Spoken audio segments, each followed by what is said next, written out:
Poland पर गिरी कथित रूप से यूक्रेन की मिसाइल को लेकर अब कई देशों की चिंता बढ़ गई है। इसको लेकर कई सवाल भी उठे। इनमें से एक सवाल यूक्रेन के पास मौजूद मिसाइल की गुणवत्ता और उनके रखरखाव को लेकर है, तो दूसरा सवाल मिसाइल को दागने की तकनीकी क्षमता का है। ये सवाल इसलिए बेहद खास हो गया है क्योंकि यूक्रेन के एक छोर से पोलैंड तो दूसरी छोर पर रूस की सीमा लगती है। ऐसे में सवाल काफ़ी अहम हो गया है कि इस मिसाइल को लेकर अमेरिका ने रूस को भी क्लीन चिट दी है और यूक्रेन पर सीधे तौर पर सवाल खड़ा किया है। उसने भी यूरोपीय देशों के कान खड़े हो गए हैं।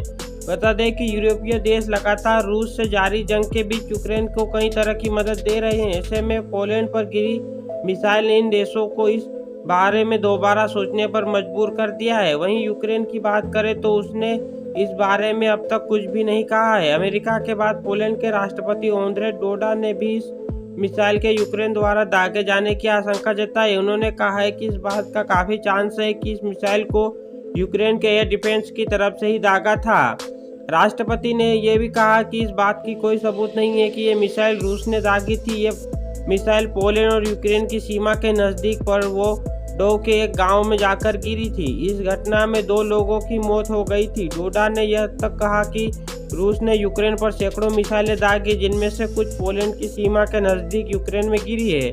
पोलैंड में गिरी मिसाइलों के बाद राष्ट्रपति डूडो ने नाटो में आर्टिकल 4 के तहत विचार विमर्श करने को कहा। नाटो संगठन के तय नियमों के तहत आर्टिकल 4 में स्पष्ट किया गया है कि यदि नाटो के किसी सदस्य देश की राजनीतिक, आर्थिक और सुरक्षा पर खतरा मंडरा रहा हो तो वह सदस्य देश इस पर विचार करने के लिए आपातकालीन बैठक बुला सकता है। हालांकि इस मुद्दे पर पोलैंड के राष्ट्रपति और प्रधानमंत्री के विचार कुछ मेल नहीं खाते दिखाई दे रहे हैं। राष्ट्रपति जहां आर्टिकल 4 का जिक्र कर रहे हैं, वहीं प्रधानमंत्री मेटेउस मोराविकी का कहना है कि मौजूदा हालातों में आर्टिकल 4 को उठाने का कोई जरूरत नहीं है। बता दें कि पोलैंड में गिरी मिसाइल में मुद्दों पर अमेरिकी राष्ट्रपति जो बाइडेन और पोलैंड के राष्ट्रपति के बीच फोन पर बात हुई है।